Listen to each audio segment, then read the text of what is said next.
Guess who's back? Bubba G. And Bubba G is teaching Bible basics for all those who want to know, but especially those 10 and under, because you need to learn the Bible. In the last video, we saw Shadrach, Meshach, and Abednego in the fiery furnace. They escaped. They didn't get burned. They pulled them out. Nebuchadnezzar, he saw the light. He said, your God is God. Ain't nobody else do that. You gotta be with God, because y'all didn't burn. The other people burned, y'all didn't burn. And there was a fourth man in there. I don't know where he came from. Looks like an angel. Yes. So in this video, we're going to see what happened to Daniel next. Okay. So after Nebuchadnezzar was a king, there was a new king now. The Nebuchadnezzar, he got saved. He went on and did his thing. Now we got a new king here. What's his name? Bubba G. I think his name was Belshazzar. Belshazzar, yes. Okay. Belshazzar has a dream. No, back up. There was Belshazzar was having a banquet. Then there's this hand disappears out of nowhere. It writes something on a wall. So you know what happened? They called Daniel to interpret it. Daniel interprets it, and once he does, Belshazzar promotes him.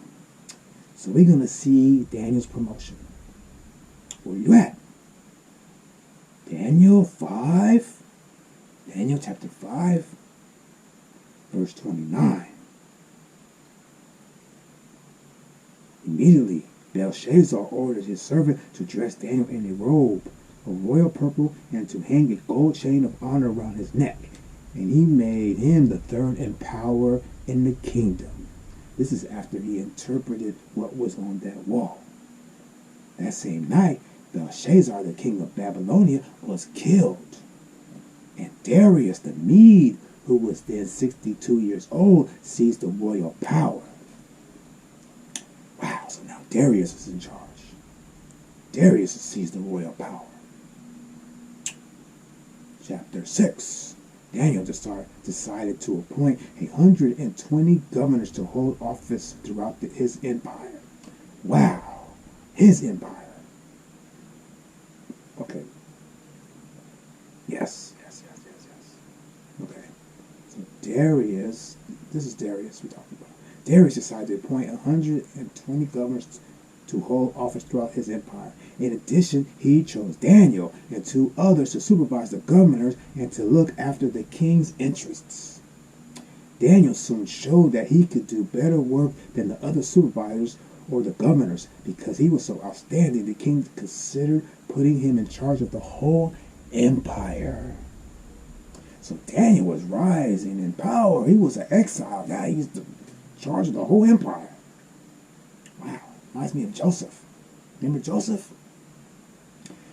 Then the other supervisors and the governors tried to find something wrong with the way Daniel administered the empire, but they couldn't, because Daniel was reliable and did not do anything wrong or dishonest. Hear that?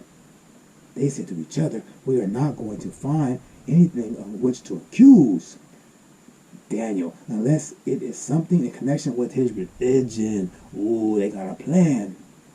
So they went to see the king and said, King Darius, may your majesty live forever. Ooh, manipulation.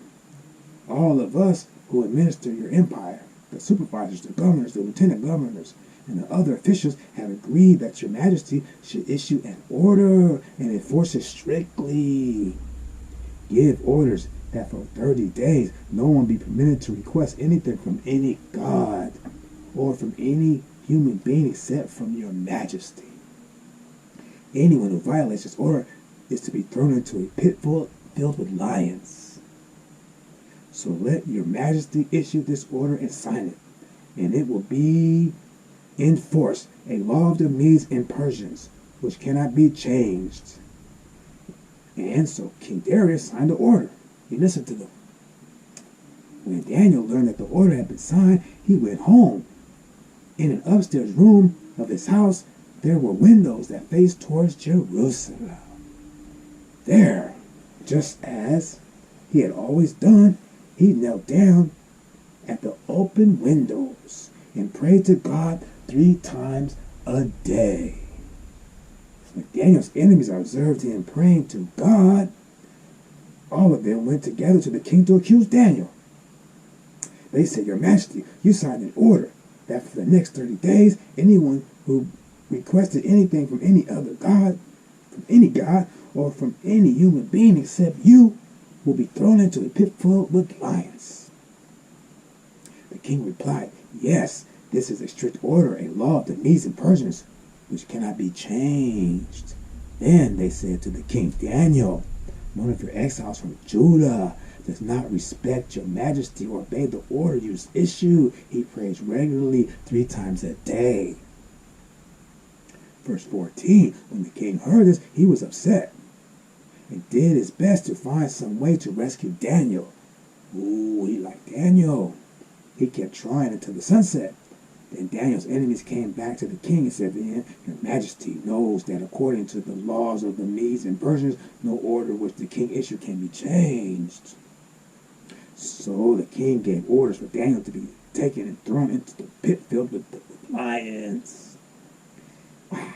He said to Daniel, "May your God, whom you serve so loyally, rescue you." Ooh, so he was telling Daniel, "Man, I gotta do this to you, but man, I hope you get saved by your God." Where are we at? Okay. 17. A stone was put over the mouth of the pit, and the king placed his own royal seal and the seal of his noblemen on the stone, so that no one could rescue Daniel. Then the king returned to the palace and spent a sleepless night without food or any form of entertainment. At dawn, the king got up and hurried to the pit. When he got there, he called out anxiously, "Daniel, servant of the living God, was the God you serve so loyal, able to save you from the lions?" Daniel answered, "May your majesty live forever. God sent his angel to shut the mouths of the lions so that they would not hurt me. He did this because he knew that I was innocent and because I have not wronged you, your majesty." The king was overjoyed and gave orders for Daniel to be pulled up out of the pit. So they pulled him up and saw that he had not been hurt at all, for he trusted God.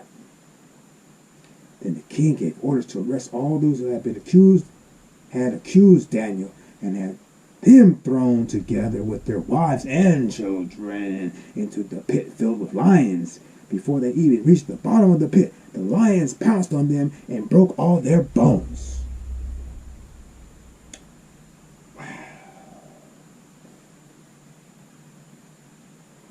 Then King Darius wrote to the people of all nations, races, and languages on earth, "Greetings.